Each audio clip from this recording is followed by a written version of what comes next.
नमस्कार और the deep dive में आपका स्वागत है। आज तारीख है 19 फरवरी 2026 और ये है यूपीएससी के लिए हमारे दैनिक करंट अफेयर्स विश्लेषण का पहला भाग। आज हम कई अहम मुद्दों पर बात करने वाले हैं जो इतिहास से लेकर पर्यावरण और रक्षा तक फैले हुए हैं। ये सभी प्रीलिम्स और मेंस दोनों के लिए बहुत जरूरी है। और हाँ, जो श्रोता हमारे साथ रोज जुड़ते हैं उन्हें बता दें कि कुछ विषय शायद आपको दोबारा सुनने को मिले, तो ये एक तरह से आपका रिवीजन ही है, जिससे कॉन्सेप्ट्स और भी पक्के हो जाते हैं। सही बात है। तो चलिए देखते हैं आज के स्रोतों के पिटारे में क्या खास है। हमारी आज की चर्चा हमें इराक के एक खोए हुए शहर से लेकर केरल के तटीय इलाकों की चुनौतियों और भारतीय रक्षा तैयारियों तक ले जाएगी। बिल्कुल, आज का कैनवास काफी बड़ा और दिलचस्प होने वाला है। तो चलिए शुरुआत करते हैं एक बहुत ही रोमांचक पुरातात्विक खोज से। इराक के रेगिस्तान में एक खोया हुआ शहर मिला है, चेरेक्स पैसिनौ। पहली बार सुनने में नाम थोड़ा अजीब लगता है, लेकिन इसकी कहानी बड़ी दिलचस्प है। ये क्या था? ये एक प्राचीन बंदरगाह शहर था जो टिग्रिस और छोएस्पेस नदियों के संगम पर बसा था। और सबसे दिलचस्प बात यह है कि इसकी नींव सिकंदर ने रखी थी, है ना? बिल्कुल, सिकंदर महान ने 324 ईसा पूर्व के आसपास। 324 ईसा पूर्व? ये तो मतलब सिकंदर की भारत से वापसी और उसकी मृत्यु से कुछ ही समय पहले की बात है। उस जगह पर शहर बसाने का उसका मकसद क्या रहा होगा? क्या वो कोई खास रणनीतिक बिंदु था? हाँ, बिल्कुल। वो मेसोपोटामिया में एक बेहद अहम नदी जंक्शन था। आप सोचिए, वहां से पूरे इलाके पर नियंत्रण रखना कितना आसान हो जाता। कुछ इतिहासकार तो ये भी मानते हैं कि सिकंदर ने इसका नाम अलेक्जेंड्रिया ही रखा था। अच्छा, जैसा वो अपने जीते हुए कई शहरों का नाम रखता था। जी, लेकिन सिकंदर के बाद तो उसका साम्राज्य बिखर गया था।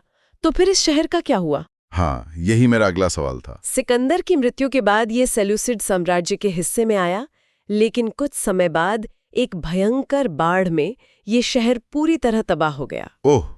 पर कहानी यहाँ खत्म नहीं होती। बाद में हाइस्पोनेसीन्स नाम के एक स्थानीय शासक ने इसे फिर से बसाया, इसे अपनी राजधानी बनाया और यहीं से चेरेसीन साम्राज्य की शुरुआत हुई। मतलब एक तबाह हुए शहर के खंडरों पर एक नए साम्राज्य का जन्म हुआ। और आपने भारत का भी जिक्र किया था। क्या भारत के साथ भी इसके व्यापारिक संबंध थे? हमें इसका कोई सबूत मिला है क्या? हाँ, बिल्कुल। इसकी लोकेशन इतनी शानदार थी कि ये फारिस की खाड़ी क्षेत्र में मेसोपोटामिया और भारत के बीच व्यापार का एक बहुत बड़ा केंद्र बन गया। हमें दूसरी सदी ईसा पूर्व से लेकर तीसरी सदी ईसवी तक के सिक्के मिले हैं जो यहीं ढाले जाते थे। अच्छा, तो ये बताता है कि ये शहर कितना समृद्ध और ताकतवर रहा होगा। तो फिर इसका पतन कैसे हुआ? जब ईरान में ससानियन साम्राज्य का उदय हुआ तो धीरे धीरे व्यापार के रास्ते बदलने लगे और चिरेक्स पैसिनो का महत्व कम होता गया। ये इस बात का एक बेहतरीन उदाहरण है कि कैसे साम्राज्यों के बनने बिगड़ने के साथ व्यापार के केंद्र भी बदल जाते हैं। चलिए अब हजारों साल पुराने इतिहास से निकलकर आज के जीव विज्ञान की एक अनोखी खोज पर चलते हैं। शोधकर्ताओं ने कोची के बैकवाटर्स में एक नए झींगे की प्रजाति खोजी है जिसका नाम है एल्फियस मधुसूदनाई। इसे पिस्टल श्रिम्प भी कहा जा रहा है। हाँ, और ये कोई मामूली झींगा नहीं है। ये एल्फिडे परिवार का एक स्नैपिंग श्रिम्प है। खास बात यह है कि ये इस इलाके के किसी मुहाने यानी एस्चुरी से मिली पहली ऐसी प्रजाति है और ये पर्यावरण के लिए बहुत जरूरी है। वो कैसे? ये अपनी बिल खोदने की आदत से मैंग्रोव की मिट्टी में फंसी जहरीली गैसों को बाहर निकालता है, जिससे पूरा मैंग्रोव इकोसिस्टम स्वस्थ रहता है। पिस्टल श्रिम्प, ये नाम सुनकर ही किसी हथियार का ख्याल आता है। इसकी खासियत क्या है? इसके पास एक बड़ा पंजा होता है जो सच में एक हथियार की तरह काम करता है। ये उस पंजे को इतनी तेजी से बंद करता है कि पानी में एक बुलबुला बनता है जो एक गोली की तरह आगे बढ़ता है। एक मिनट, एक बुलबुला जो गोली की तरह काम करता है? जी, और इस प्रक्रिया को सोनोलुमिनेसेंस कहते हैं, जिसमें उस बुलबुले से रोशनी भी निकलती है। बुलबुले से रोशनी? और ये तापमान भी पैदा करता है ना? हाँ, और यहीं पर ये बात हैरान कर देती है। जब ये बुलबुला फूटता है तो कुछ पलों के लिए उसके अंदर का तापमान 4400 डिग्री सेल्सियस तक पहुंच जाता है। क्या 4400 डिग्री? ये तो सूरज के सतह के तापमान के करीब है। पानी के अंदर एक झींगा ये कैसे कर लेता है? ये तो अविश्वसनीय है। बिल्कुल अविश्वसनीय लगता है, लेकिन यही सोनोल्यूमिनेसेंस की शक्ति है। और सिर्फ गर्मी ही नहीं, इससे पैदा होने वाली आवाज 218 डेसिबल तक होती है, जो एक असली बंदूक की गोली से भी ज्यादा तेज है। गजब है। प्रकृति में कैसे कैसे अजूबे छिपे हैं। खैर, ये झींगा तो अपने तटीय माहौल का बादशाह है, लेकिन यही तटीय माहौल केरल में इंसानों के लिए एक बड़ी चुनौती बन रहा है। केरल सरकार ने ज्वारीय बाढ़ को राज्य विशिष्ट आपदा घोषित किया है। जी। तो ये सामान्य बाढ़ से कैसे अलग है? ज्वारीय बाढ़ को सनी डे फ्लडिंग भी कहते हैं, क्योंकि ये बिना बारिश के साफ मौसम में भी आ सकती है।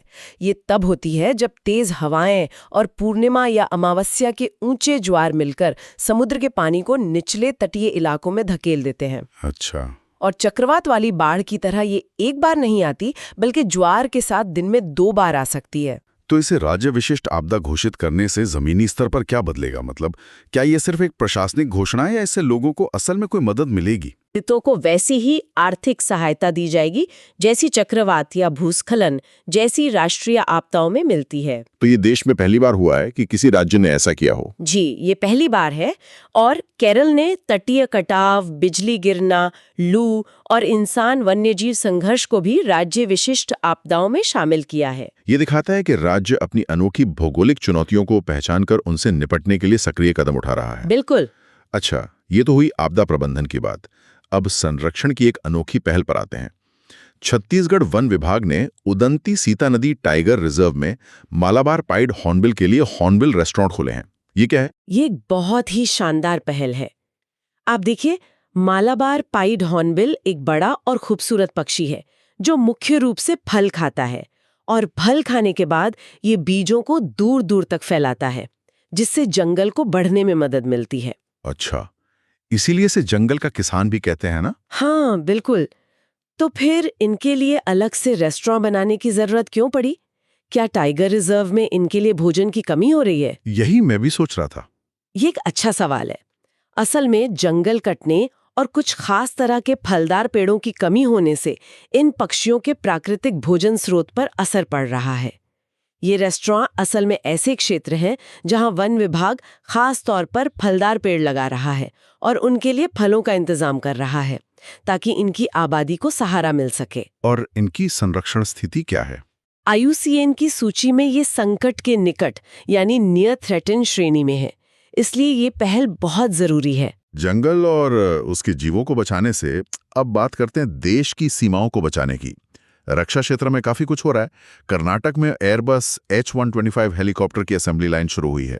मैंने पढ़ा है कि ये वही हेलीकॉप्टर है जो माउंट एवरेस्ट के शिखर पे उतरा था। जी, आपने बिल्कुल सही सुना। मुझे हमेशा लगता था कि वहां हवा इतनी पतली होती है कि हेलीकॉप्टर उड़ ही नहीं सकते। ये कैसे संभव हुआ? H-125 इतिहास का एकमात्र हेलीकॉप्टर है जिसने ये कारनामा किया है। इसे खास तौर पर हॉट एंड हाई यानी गर्म और ऊंचे वातावरण में काम करने के लिए डिजाइन किया गया है। इसका इंजन और रोटर डिजाइन इसे उन ऊंचाइयों पर भी जरूरी लिफ्ट दे पाता है जहां ज्यादातर हेलीकॉप्टर फेल हो जाते हैं। लेकिन एक सवाल मेरे मन में आ रहा है। भारत के पास तो ऊंचाई वाले इलाकों के लिए पहले से ही चीता और चेतक जैसे हेलीकॉप्टर हैं। तो ये H-125 ये क्या अलग करेगा जो वो नहीं कर सकते? चीता और चेतक दशकों से हमारी सेवा कर रहे हैं और वे शानदार मशीनें हैं, इसमें कोई शक नहीं। लेकिन H-125 एक नई पीढ़ी का हेलीकॉप्टर है।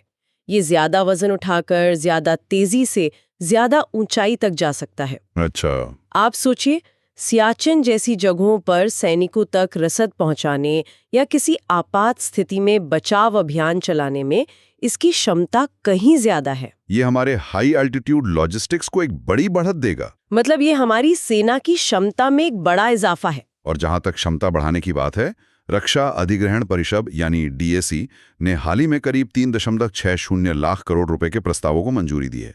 ये DAC क्या है और इसकी जरूरत क्यों पड़ी? DAC रक्षा मंत्रालय में खरीद फरोख्त से जुड़े फैसले लेने वाली सबसे बड़ी बॉडी है। इसे 2001 में कारगिल युद्ध के बाद बनाया गया था। तब ये महसूस किया गया कि सेनाओं को हथियार और उपकरण खरीदने की प्रक्रिया बहुत धीमी और जटिल है। अच्छा, तो इसका मकसद प्रक्रिया को तेज करना है। हाँ, DAC का मकसद इसी प्रक्रिया को तेज और पारदर्शी बनाना है, ताकि हमारी सेनाओं को समय पर जरूरी साजो सामान मिल सके। रक्षा मंत्री इसके अध्यक्ष होते हैं। और ऐसे बड़े फैसलों में अंतर्राष्ट्रीय साझेदार भी अहम भूमिका निभाते हैं। फ्रांस हमारा एक बहुत बड़ा रक्षा साझेदार है ना? बिल्कुल। राफेल विमान से लेकर स्कॉर्पियन पनडुब्बियों तक फ्रांस के साथ हमारी साझेदारी बहुत गहरी है। हाल ही में हमने इस रक्षा सहयोग समझौते को नवीनीकृत भी किया है। ये सैन्य तैयारी सिर्फ हमारी सीमाओं तक ही सीमित नहीं है, अंतर्राष्ट्रीय स्तर पर भी बहुत कुछ हो रहा है। ईरान, रूस और चीन होर्मुज की खाड़ी में एक संयुक्त सैन्य अभ्यास कर रहे हैं। इस खाड़ी को इतना महत्वपूर्ण क्यों माना जाता है? होर्मुज की खाड़ी दुनिया के सबसे जरूरी चोक पॉइंट्स में से एक है। चोक पॉइंट यानी एक ऐसा संकरा समुद्री रास्ता जिस पर अगर कोई कब्जा कर ले तो पूरा ट्रैफिक रोक सकता है। ये खाड़ी फारस की खाड़ी को अरब सागर से जोड़ती है। और ये व्यापार के लिए कितनी जरूरी है? मतलब दुनिया का कितना तेल और गैस यहाँ से गुजरता है? अंदाजा इसी बात से लगाइए कि दुनिया का करीब 25% तेल और 30% तरलीकृत गैस यानी LNG इसी एक रास्ते से होकर गुजरता है। सऊदी अरब, इराक, UAE, कतर जैसे बड़े तेल उत्पादक देशों के लिए ये बाहर निकलने का लगभग एकमात्र समुद्री रास्ता है। मतलब यहाँ जरा सी भी गड़बड़ी पूरी दुनिया की अर्थव्यवस्था को हिला सकती है। बिल्कुल। संसाधनों पर नियंत्रण की बात हो रही है तो हॉर्मुज में तेल है, लेकिन हमारे अपने पड़ोस में पानी एक बड़ा रणनीतिक मुद्दा बन रहा है। शाहपुर कंडी बांध परियोजना पूरी होने वाली है, जिससे रावी नदी का अतिरिक्त पानी पाकिस्तान जाने से रुक जाएगा। ये एक बड़ा कदम है, लेकिन क्या ये सिंधु जल संधि का उल्लंघन नहीं है? ये सबसे जरूरी सवाल है और इसका जवाब है नहीं।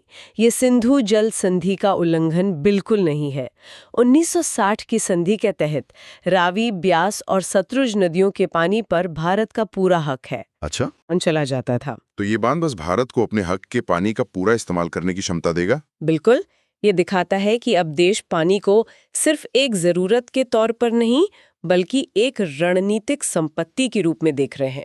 इस पानी से अब जम्मू कश्मीर और पंजाब के हजारों हेक्टेयर खेतों में सिंचाई हो सकेगी। हम यहाँ नदी के पानी के प्रबंधन की बात कर रहे हैं, लेकिन अफ्रीका में एक पूरी झील ही खतरे में है। खबरें हैं कि विक्टोरिया झील का पानी हरा होता जा रहा है। ये कितनी बड़ी चिंता की बात है? ये बहुत बड़ी चिंता की बात है। विक्टोरिया झील अफ्रीका की सबसे बड़ी और दुनिया की दूसरी सबसे बड़ी मीठे पानी की झील है।